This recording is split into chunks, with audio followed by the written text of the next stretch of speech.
It was past midnight when he came to me. The retreat center was silent, save for the wind pressing against the windows and the low groan of wood beams settling.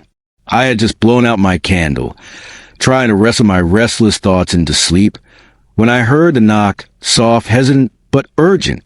When I opened the door, he was standing there in the corridor. His robe was loose, clutched too tightly at the waist, and his eyes glistened with something between shame and fire. "Pray with me," he whispered, voice raw. "Please. I can't quiet myself tonight." I should have told him to return to bed, to seek God in silence.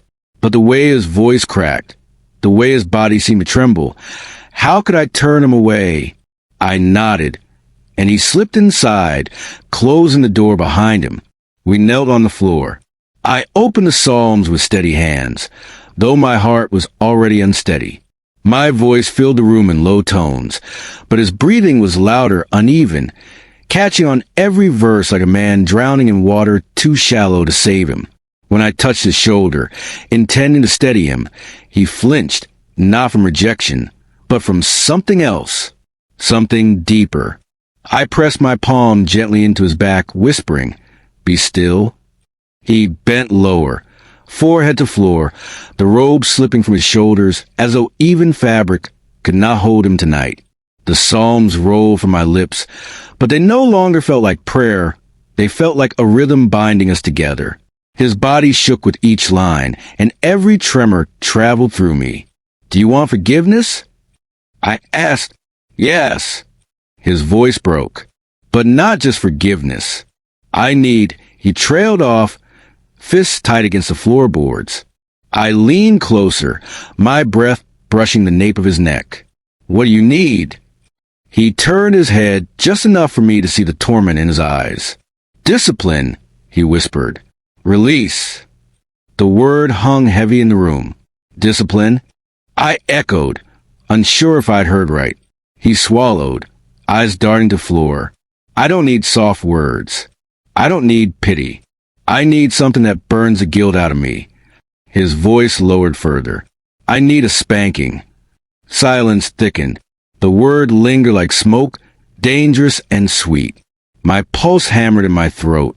"You can't be serious," I said, though my voice betrayed me. Too hushed, too unsteady. "I am." His gaze finally locked with mine, desperate and fierce. "I don't want comfort. I want correction.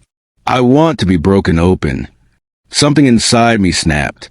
I should have rebuked him, told him to repent, to kneel longer, to fast.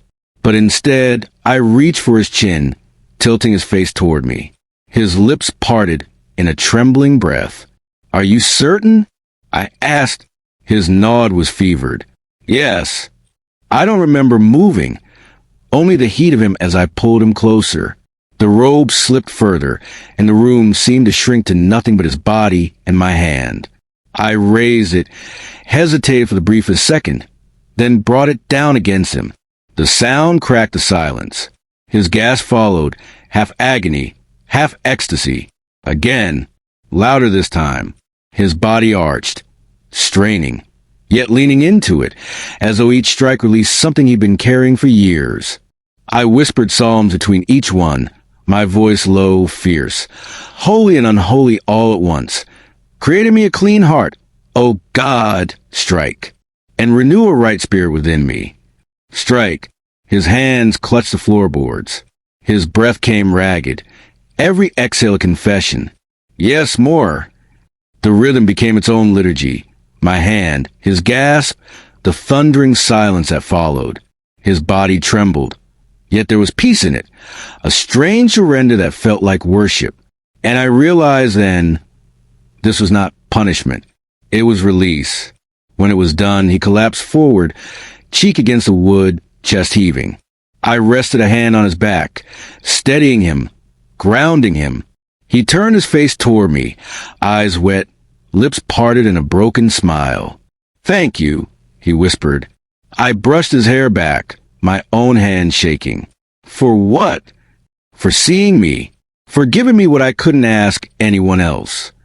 We sat in silence, the candle burning low, its wax pooling at the base.